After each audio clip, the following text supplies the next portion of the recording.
Bonjour, petite capsule pour corriger l'activité 7 qui portait sur l'origine de l'albinisme. Dans une première partie de l'activité, vous deviez concevoir un protocole expérimental permettant de vérifier la validité de l'hypothèse suivante. La tyrosinase, une enzyme notée E1 dans ce schéma, est nécessaire à la transformation de la tyrosine en mélanine. Alors, pour tester la validité d'une telle hypothèse, il faut donc réaliser un protocole expérimental. Vous aviez à votre disposition 3 tubes, vous aviez de la tyrosine, de la tyrosinase et de l'eau distillée.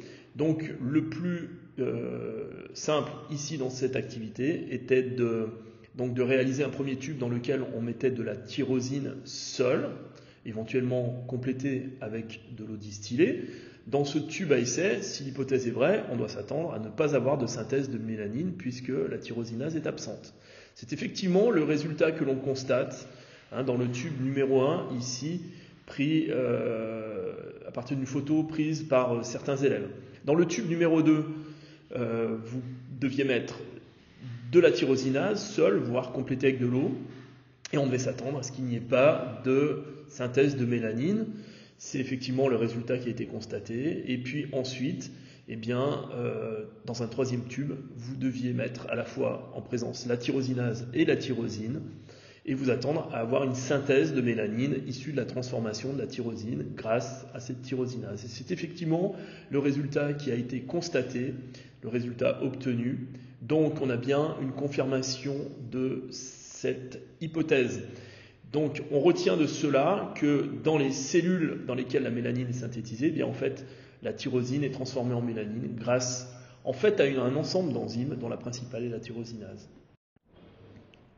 Dans une deuxième partie de l'activité, il fallait trouver une explication à l'origine de l'albinisme, donc qui est un trouble du métabolisme, pas très sérieux, mais les individus qui en sont porteurs sont totalement dépigmentés, ils ne présentent pas de mélanine dans la peau, donc cela affecte la peau, les cheveux, et puis également l'iris des yeux dans lesquels on retrouve aussi de la mélanine. Voilà, donc vous aviez à votre disposition 2 allèles, la moitié en fait, un seul brin de 2 allèles. L'allèle, donc une version d'un gène codant la tyrosinase, cette enzyme, présente chez des individus qui ne présentent pas ce trouble, donc qui ne présentent pas d'albinisme, et puis aligner cet allèle avec l'allèle présent chez les individus atteints d'albinisme. Alors, donc cet alignement montre qu'en fait, nous avons une seule différence, un seul nucléotide différent, qui est le 1147.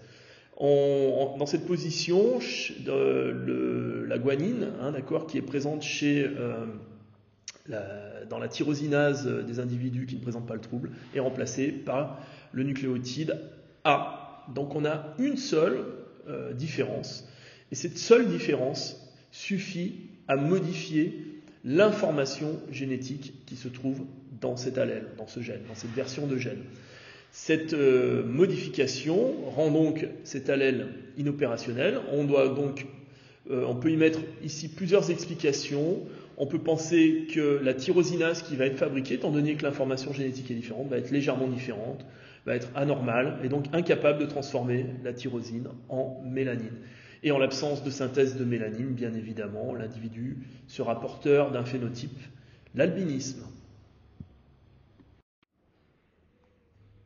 Bien, un dernier point qu'il fallait traiter dans cette activité, c'était, on vous demandait de proposer une explication au fait que seules certaines cellules synthétisent la mélanine, seules certaines cellules de la peau qu'on appelle les mélanocytes. Alors, une première partie de l'explication, c'est déjà la suivante, c'est que cette synthèse de mélanine se produit au sein d'organites qu'on appelle les mélanosomes. Donc, les mélanocytes sont les seules cellules de l'organisme qui présentent ces organites. Deuxième point, et le plus important dans cette explication, c'est que, d'après ce que l'on sait, effectivement, toutes les cellules n'expriment pas tous les gènes qu'elles possèdent.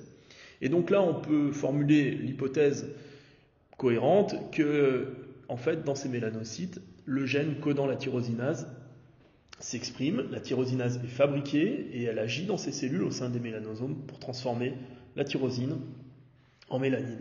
On peut penser que dans les autres cellules de l'organisme, neurones, par exemple, cellules musculaires, cellules intestinales, cellules du foie, on appelle aussi des cellules hépatiques. Dans ces cellules-là, le gène codant la tyrosinase ne s'exprimera pas. Il n'y aura donc pas de synthèse de tyrosinase, donc pas de possibilité de transformer la tyrosine en mélanine.